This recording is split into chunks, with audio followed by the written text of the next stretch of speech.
I love OLED and even mini LED as much as the next guy, but installing one into a large room can get really expensive, and I'm absolutely not dropping $20,000 on a display. So what's a man to do? I mean, sure, there's projectors, but they're loud, dim, expensive, and they just don't look that good. Except, what if that wasn't the case? Well, as it turns out, laser projection has seen massive improvements in all these areas, especially price, and there's one specifically that has absolutely shocked me in terms of its price to performance, at least on paper, and that's the Valerion VisionMaster Plus 2. A quick look at the specs shows that not only can it get up to 300 inches, but it has 110% Rec 2020 coverage, far above the best displays on the market today, which typically land closer to around 80%, which in theory should allow for the most rich colors you'll probably ever see. And on top of that, it has an impressive 2000 ISO lumens, a 4K resolution, of course, triple RGB laser projection,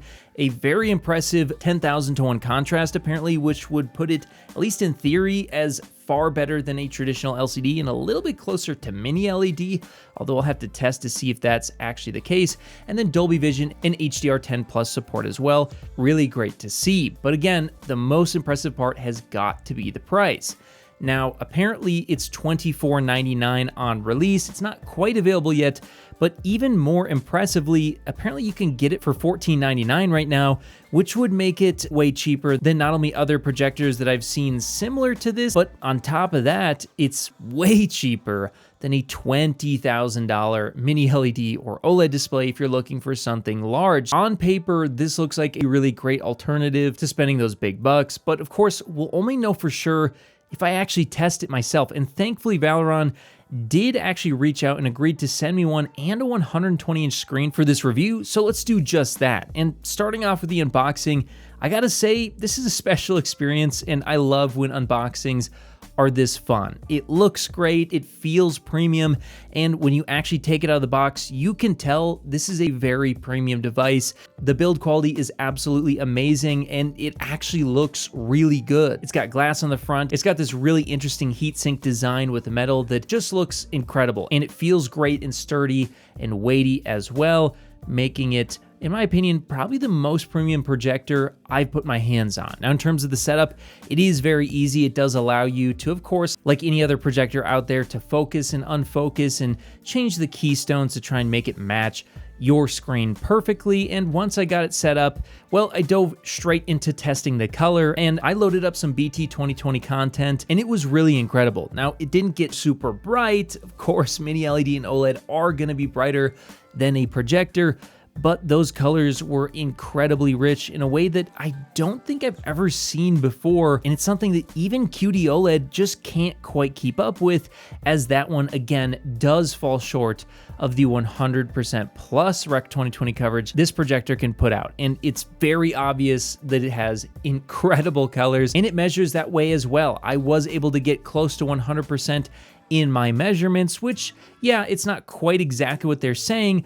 but I did put it on a large screen, and if you get closer to the screen, it would likely measure a little bit better on the colors. And speaking of measurements, I do gotta say, in terms of accuracy in SDR, it was very good as well, which is excellent to see. And also in HDR, depending on the size that you measure, well, it can be very, very accurate as well. Also, by enabling EBL or enhanced black level, it does actually improve the image even more, bringing down the lowest measurements to just 0.029 nits, which is very, very good for black levels on a projector, and in fact should even blow most LCDs out of the water as well, although of course it's really going to depend on what you're comparing it to. But overall, this does lead to a pretty accurate as well as pretty high contrast image, which is very shocking to see out of a projector. Now, speaking of HDR content, let's talk about the brightness, because yes, it's not super great. If you're used to mini LED, it's not gonna come anywhere close to that. Unfortunately, yes, this is still a projector and there is gonna be light loss.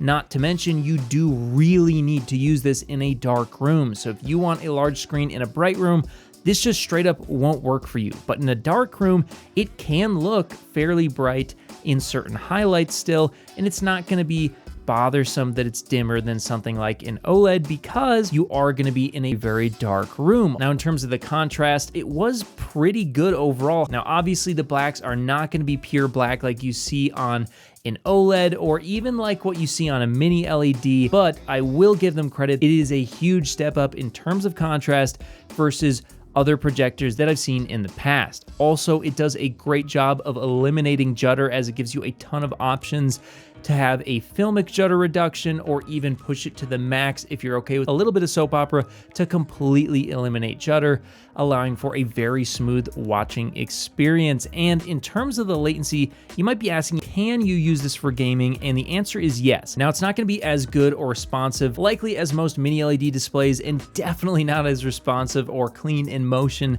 as an OLED TV or monitor, of course. However, for a projector, I was really impressed, and this is probably the first one that I've ever enjoyed playing games on. It does have as low as 4 milliseconds latency at 1080p 240 Hz, and yes, you heard me correctly, you can do 240 Hz at 1080p. However, 4K will have a larger delay. Now, in terms of the text clarity, it's all right. Now, because it is a triple RGB projector, there will be some fringing on the edges of text. However, when viewing content, it's pretty hard to spot. So would I use this as a monitor? Absolutely not. But for viewing TV or movies, definitely it's not gonna be too much of an issue. However, one issue I faced on the particular screen I was using is that, well, since it seems to be a higher gain screen focusing on redirecting as much light as possible towards the viewer and rejecting incoming light to make it more suitable for brighter environments, unfortunately the side effect is it is going to sacrifice viewing angles. Now, you can go ahead and pick up a screen that has better viewing angles, but the downside with those is that typically you will have to sacrifice some of the brightness and light rejection properties that a screen like this has. Now, the unit itself does have sound built in, and surprisingly it was actually very good. I felt like the timbre was pretty true to life, and it didn't have major distortion, although there was a little bit,